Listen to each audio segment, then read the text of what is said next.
et bienvenue à bord, je suis le capitaine Steffi Wolf et je vous embarque aujourd'hui pour une nouvelle vidéo, pour un nouvel update lecture, celui du mois de mars.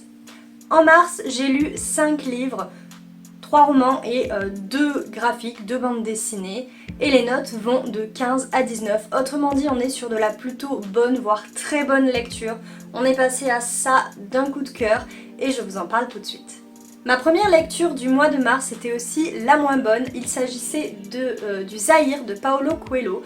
Donc Paulo Coelho est un auteur que je n'avais absolument jamais lu, que je voulais lire, et un jour j'ai trouvé ce livre dans une boîte à livres pas loin de chez moi. Je me suis dit c'est l'occasion. C'était l'occasion aussi en ce mois de mars puisque dans le challenge que je suis sur Insta où il faut vider sa palle, le thème du mois c'était de sortir de sa zone de confort. Là on y était clairement. Et on y était tellement du coup que c'est pas trop ma came en réalité. D'autant plus que à propos de réalité, j'ai été gênée à certains moments par le rapport à la réalité. Parce qu'on est ici dans une sorte... alors pas forcément une autobiographie, puisqu'on a un mari qui part à la recherche de sa femme. Je sais pas du tout si c'est l'histoire de Paulo Coelho en lui-même. En revanche, ce mari, il se trouve que c'est un écrivain renommé, etc., etc. Donc voilà. Et ça fait référence à des faits qui se sont réellement passés et qui moi m'ont rappelé en fait à ma réalité. Or moi quand je lis c'est plus pour m'évader, donc je pense que c'est pour ça que voilà j'ai pas trop aimé. Paradoxalement j'y ai trouvé des choses qui me parlaient moi en tant que lectrice et en tant qu'autrice à mes heures perdues on va dire. Donc finalement l'un dans l'autre j'ai mis à ce roman la note de 15 sur 20. Et je sais pas si je peux vous le recommander. Alors si vous êtes comme moi amateur de fantasy, fantastique, etc. Pas forcément.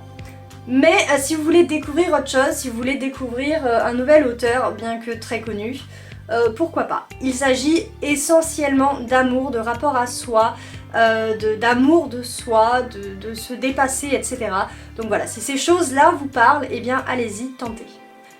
Le deuxième livre que j'ai lu au mois de mars, c'était une lecture commune et ça aurait pu être un coup de cœur si l'autrice avait pas mis mon cœur en miettes en détruisant un rêve, un fantasme, une adoration que j'ai pour le dessin animé La Belle et la Bête. Je vous parle tout de suite de ce roman-ci, Le baiser de la fiancée de Stéphanie Scrobala aux éditions du Héron d'Argent. On est ici dans une suite de La Belle et la Bête, on est avec la fille de La Belle et la Bête qui est elle aussi maudite à son tour. Et jusque là tout va bien. On est dans une ambiance, après ce que j'ai compris parce que je connais pas vraiment la série, à la Bridgerton. D'accord? Donc on est sur des balles, un petit peu des complots, des pipi entre filles, etc. Sauf que à la fin, il y en a quand même des mecs qui se terminent, qui finissent, en statue de pierre. Voire qui meurent, oui, parce qu'il y a clairement des gens qui meurent là-dedans. On a un couple dysfonctionnel. C'était notamment lui qui a brisé mon cœur de petite fille adoratrice de La Belle et la Bête. Voilà, je n'en dirai pas plus. En revanche, c'est tellement bien écrit. Il y a tellement de références aux contes, que ça les détruise ou pas d'ailleurs. Et puis bon, l'objet livre, on va pas se cacher, il est juste magnifique. J'avais aussi une petite... ça, comme ça. Donc voilà. Ce que j'ai adoré dans cette lecture aussi, c'est pas vraiment le livre en lui-même. Alors oui, bien sûr je l'ai aimé, on vient de le dire, c'est une excellente suite. Je ne le répéterai pas assez. Et ce que j'ai aimé en fait, c'est l'expérience de la lecture commune. Parce qu'en réalité, donc, le livre avait été découpé, très bien découpé, je veux dire par rapport à la lectrice relativement lente que je suis, j'ai réussi à suivre le rythme et quand j'avais un petit peu de retard, j'ai réussi à le rattraper.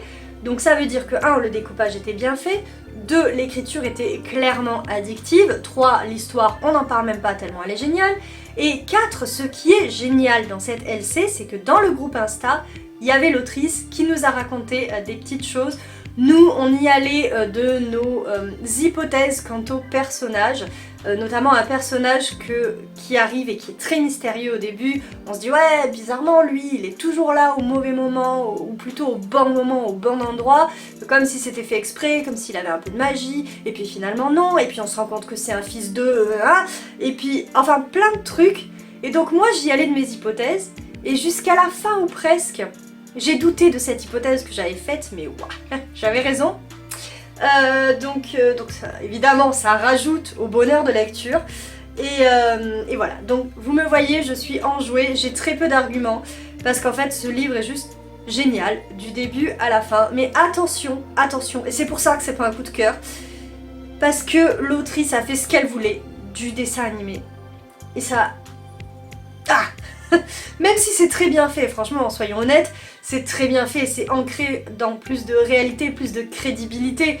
Donc oui, mais moi ce dessin animé, je l'aime d'un amour profond. Donc voilà, bref, j'ai mis à ce roman la note de 19 sur 20. Parce que je pouvais pas mettre 20 sur 20. Mais voilà, je vous l'ai dit pourquoi, je vais pas me répéter. Mais franchement, allez-y, lisez-le si vous aimez les réécritures de contes. Alors apparemment, si vous aimez Bridgerton, allez-y. Si vous aimez La Belle et la Bête, allez-y. Mais sachez que vous risquez d'être surpris. Bref, si vous aimez ce genre de vibes, allez-y. Voilà, je peux que vous le recommander, malgré tout.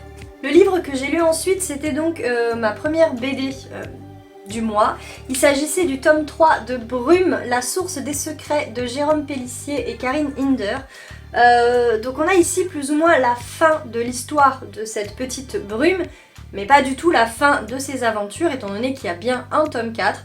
J'ai failli l'acheter d'ailleurs, puis je me suis retenue. Il faudrait parfois que je me retienne un peu plus. Voilà, bon là le fait... J'arrive mieux à me retenir quand je suis seule, parce que ces livres-là, je les lis aussi avec ma fille. Et tout comme avec la LC de tout à l'heure, ça apporte un petit plus à la lecture qui n'est vraiment pas négligeable. Donc, dans Brume, dans ce tome-ci, j'adore toujours autant l'univers. Ça a affermi mon idée. Non, ça veut rien dire ça. Ah ouais, j'ai perdu mon mot, c'est pas grave. Bref, je suis certaine d'aimer cet univers. Et en plus, dans ce tome-ci, on a un peu l'impression de passer à travers les 4 saisons. Autant dans les tomes 1, voire 2, on avait plutôt l'impression d'être en automne, une BD plutôt automnale. Ici, on a vraiment... l'automne, bien évidemment, mais on a aussi des passages avec un petit peu l'hiver, des passages plutôt printaniers, voire estivaux. Ouais. Voilà, donc ça j'ai beaucoup aimé. J'ai beaucoup aimé la résolution de cette histoire.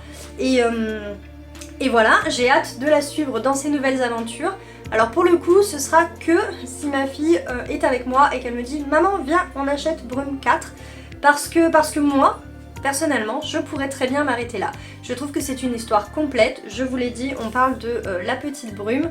On découvre en fait qui elle est. Et ça c'est génial. Et pour ces raisons, j'ai mis à ce tome 3 la note de 18,5 sur 20. On rappelle que c'est une BD jeunesse, mais qu'elle est tellement belle et tellement bien faite, il y a de l'humour, je trouve qu'elle est finalement un peu pour tout le monde. Et donc voilà, excellente note, excellente lecture, découvrez cette BD. La deuxième bande dessinée que j'ai lue était, alors moi j'appellerais ça plutôt un graphique, mais c'est aussi du jeunesse. Il s'agissait de Chat des Neiges de Dina Norlund aux éditions Albin Michel, qui est à la base un livre que j'avais pris pour moi. Alors qu'il était en jeunesse, hein, clairement je le savais, ça se voit, mais parce qu'il est juste magnifique. Enfin je veux dire, arrêtons-nous 2 secondes ne serait-ce que sur la couverture, qui est au passage ma couverture préférée parmi les livres que j'ai lus ce mois-ci. Voilà, je le trouve superbe, je trouve que les dessins sont vraiment uniques. L'histoire également, j'ai jamais vu une histoire comme ça, même s'il y a des vibes un peu mythologie nordique. Ce qui n'est pas étonnant parce que je crois que l'autrice est norvégienne ou quelque chose comme ça. Voilà, c'est ça. Dina Norlund était une artiste norvégienne. Ah, était. Bref, voilà. Je viens de découvrir que c'était était et que potentiellement elle est décédée. Donc bref, on a une histoire de chats, des chats qui sont des princes, etc. Un petit peu presque vus comme des dieux. Et à côté de ça, on a des renards. Mais des renards dessinés, voilà, différemment. Avant, j'avais jamais vu des renards dessinés comme ça. Et ces renards-là sont des démons, mais finalement ça va un petit peu au-delà. Il y a des choses cachées, du mystère. J'ai beaucoup aimé. Et je l'ai lu 2 fois. Une fois pour moi, parce que à la base je l'avais acheté pour moi. Et une fois avec ma fille, parce qu'elle a voulu que je le lui lise. Et ça a été vraiment avec plaisir. Je vous dis, cette histoire un petit peu empreinte de mythologie nordique et à la fois unique, j'ai envie de dire, ces dessins que vraiment j'aime beaucoup. Tout simplement, j'ai eu un coup de cœur pour la couverture et les dessins à l'intérieur, donc voilà. Pour ces raisons, j'ai mis à ce livre la note de 17,5 sur 20, parce que oui, quand même, on a beaucoup de clichés malgré tout, on a des retournements de situation auxquels on peut s'attendre, mais en fait, c'est tellement beau, c'est tellement mignon, et puis c'est tellement porteur de messages que quand même ça méritait une très bonne note. Voilà. La dernière lecture que j'ai faite au mois de mars, c'était Une terre de glace et de magie de Laura Collins, qui est le premier tome d'une duologie où on suit Elenwe, qui est une princesse fae qui avait été faite prisonnière par les humains et les loups. Alors, parce que c'est un tome compagnon, on va dire, ou une duologie compagnon d'une duologie que j'ai adorée, que j'ai surkiffé, de brume. La brume et les larmes, la brume et les flammes, c'était génialissime. Au passage, je vous mets ici les couvertures. Alors, je préfère les anciennes couvertures, c'est pour ça que c'est celle-là que je mets. Les nouvelles sont plutôt dans cette vibe-là qui est, effectivement, comme le disait l'autrice, un peu plus vendeuse que celle que je vous ai montrée tantôt. Mais voilà, donc j'avais très hâte de découvrir ça parce que Elenwe est un personnage que l'on croise dans la première duologie. Elle est l'ennemie et là donc on suivait cette ennemie, cette anti-héroïne, vraiment en mode c'est l'ennemi quoi. Et là on la suit et on comprend que bah oui et non en fait. Hein. Alors le truc, c'est que j'ai eu énormément de mal à rentrer dans l'histoire. Je sais pas pourquoi, peut-être parce que j'étais fatiguée, peut-être parce que j'étais malade, certainement d'ailleurs, mais j'ai eu beaucoup de mal. Et ça m'a fait mal au cœur, parce que je me suis dit, mince, j'ai eu un énorme coup de cœur pour la première duologie, au point où je me disais, je veux pouvoir écrire comme ça, c'est tellement bien, il y a du complot alors que j'aime pas ça, mais ça c'est tellement bien écrit que je veux faire pareil. Et là, j'y arrivais pas, je trouvais pas. Et puis, à un moment donné, il y a eu un déclic, sans doute que j'allais mieux, sans doute que j'étais moins fatiguée, moins malade, et là j'ai retrouvé tout ce que j'avais adoré avant, donc ces histoires de complot, de retournement de situation. J'ai vu les personnages comme j'aurais dû les voir dès le début, en réalité, hein, donc tout en nuances de gris. J'ai retrouvé cet univers qui était là aussi depuis le début, mais voilà, bon. Parfois c'est comme ça, on lit pas un livre au bon moment. Heureusement j'ai persévéré, heureusement, parce qu'il est génial, voilà. On a ici un mélange de, comment dire, de quête de fantasy, puisque notre héroïne doit partir à la recherche d'un moyen de tuer son père en fait, qui se trouve être un très puissant fae, un fae très puissant, un des rares à avoir conservé ses pouvoirs, et puis en plus il utilise une magie interdite. Donc bref, on a une espèce de quête, on a nos trois héros que sont donc Elenwe, un humain dont j'ai perdu le nom, flûte alors, comment il s'appelle, Kinan, voilà, le prince Kinan, et puis on a Morwen qui est une louve, qui c'est pas écrit là mais... Ah, c'est un personnage que j'ai tellement aimé là aussi. Et d'ailleurs j'ai dû écrire à l'autrice à son propos parce que je suis pas d'accord. Mais bref, voilà, donc on suit ces trois personnages qui vont vraiment faire une quête, c'est-à-dire qu'ils partent du royaume de Lorkhan. Je vais vous montrer parce qu'en plus il y a une carte. Non, je vais vous montrer autre chose. Parce qu'en fait j'ai eu des petits goodies avec, donc voilà, mais je crois que peut-être si vous me suivez sur Insta vous les avez vus. Donc on a une carte ici.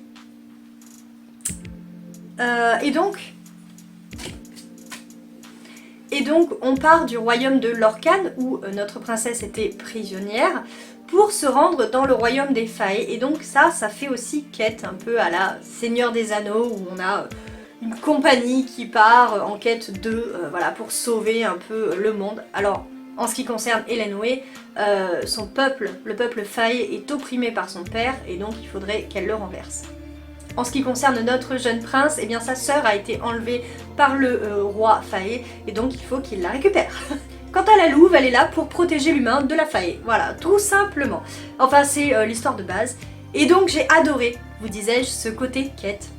J'ai beaucoup aimé aussi l'histoire d'amour Enemies to Lovers, parce que oui, on en a une, on est ici quand même dans une romantécie, et puisque au dos on vous parle d'Hélène Way et de, j'ai déjà mangé son nom, Keenan, c'est bien sûr entre ces deux-là que va naître un amour impossible en réalité, car dès le début on sent bien qu'il y a un souci, hein, on le voit le souci, et voilà, d'ailleurs je m'en souviens alors que franchement j'étais pas bien quand j'ai lu ce passage, et ça voilà. Mais donc en fait il est mentionné plusieurs fois et il est la pierre angulaire si vous voulez de, je sais pas si on peut dire ça, mais la raison pour laquelle leur amour ne peut pas marcher. Donc, on verra s'ils passent au-delà. Ils ont pu passer au-delà et puis finalement peut-être pas, donc voilà. Mais bref, c'est un Enemies to Lovers génial. Parce qu'elle lui cache un millier de choses. Elle se rend compte qu'elle devrait pas. Elle le découvre petit à petit parce que oui, on est dans sa tête à elle. Et lui, bah, de son côté, on n'est peut-être pas dans sa tête à lui, mais on comprend qu'il en va de même. Donc voilà. Dernière chose également que j'ai adoré dans cette lecture, et c'est aussi une chose que j'adore sur la couverture et sur la 4e, c'est la forêt. Parce qu'ils vont à un moment donné être dans une forêt, ça va être assez long d'ailleurs. Je crois qu'il y a plusieurs moments d'ailleurs en fait, oui. Et j'adore les descriptions faites par l'autrice de cette forêt. Vraiment, là encore, j'aimerais être capable de faire pareil dans ma réécriture du Roi des Aulnes. Mais ça, c'est une autre histoire. Donc voilà, que dire de plus que j'ai mis à ce roman la note de 19 sur 20. Là non plus, on n'est pas sur un coup de cœur, je vous dis, parce que le début, je ne l'ai pas lu au bon moment, que ça m'a empêché de rentrer et d'adorer cette histoire dès le début. Mais j'ai hâte d'avoir la suite. Je crois qu'elle sort, non, je suis à peu près sûre qu'elle sort fin mai. Donc pareil, hein, je ferai comme celui-là et comme les 2 tomes avant, enfin pas les 2 tomes mais l'histoire précédente, je commanderai auprès de l'autrice histoire d'avoir ma petite dédicace. Alors pourquoi n'irais-je pas la voir en salon puisque j'adore les salons? Et tout simplement parce qu'elle habite en Alsace et moi en Provence. Voilà, je pense que la raison est suffisante. Voilà, c'est donc tout pour cette vidéo, j'espère qu'elle vous aura plu. Si vous voulez en savoir plus sur ces livres, je vous invite à aller voir mon site steffiwolf.fr où je fais des chroniques toujours un petit peu plus détaillées, voire peut-être un petit peu plus objectives qu'en face caméra comme ça. Mais quoi qu'il en soit, disais-je, si vous voulez me soutenir et que vous n'êtes pas encore abonné à cette chaîne, si ça vous plaît, je vous invite à le faire. Ce que je vous invite à faire également, évidemment, c'est à me mettre un petit pouce vers le haut si la vidéo vous a plu. Et puis enfin, eh bien pourquoi pas me dire en commentaire si vous avez lu ces livres. Et là, je suis en train de me rendre compte que j'ai oublié de vous parler d'un truc. Comme j'avais oublié que le mois de mars était le mois du Cozy Books Challenge, eh bien figurez-vous que j'allais oublier de vous en faire le bilan. Parce que moi, Steffiwolf, pas de mémoire, rien du tout. On était à peu près le 10 mars quand je me suis rendu compte que... je sais plus comment elle s'appelle. Vite à vie en lecteur, ou je sais plus. Je vous mets son pseudo là. Avait relancé bien évidemment son Cozy Books Challenge. Et donc je me suis vite fait une palle. Que voici. Mais comme vous voyez, pas grand chose de souligné, de surligné. Et tous ces livres, j'ai réussi à les caser, hein, bien sûr. Hein, j'ai pris des livres que j'avais casés. J'en ai même mis un qui m'a servi 2 fois. Et donc j'ai obtenu en tout et pour tout 7 points pour ces livres. 1 x 2, donc ça fait 5, plus 1 qui est x 2, ça fait 6. Plus un bonus que j'ai obtenu en regardant le Disney du Roi Lion. Tout cela fait donc que j'ai eu 7 points et que je suis passée à 1 point du badge chat. Mais que cette année encore, et je ne suis qu'une petite souris. Voilà, j'ai terminé cette vidéo, j'ai tout dit. Voilà, c'est pas forcément dans le bon ordre, mais je pense que vous avez suivi. Et d'ailleurs, si vous avez suivi, pourquoi ne mettriez-vous pas en commentaire un petit chat? Voilà, si jamais vous saviez pas quoi dire, et ben ça, ce serait pas mal, ce serait rigolo. Ça me montrerait que vous êtes allé jusqu'au bout. Voilà. Sur ce, je vous souhaite une excellente navigation sur YouTube et je vous dis à très vite pour une prochaine vidéo. Tchuss!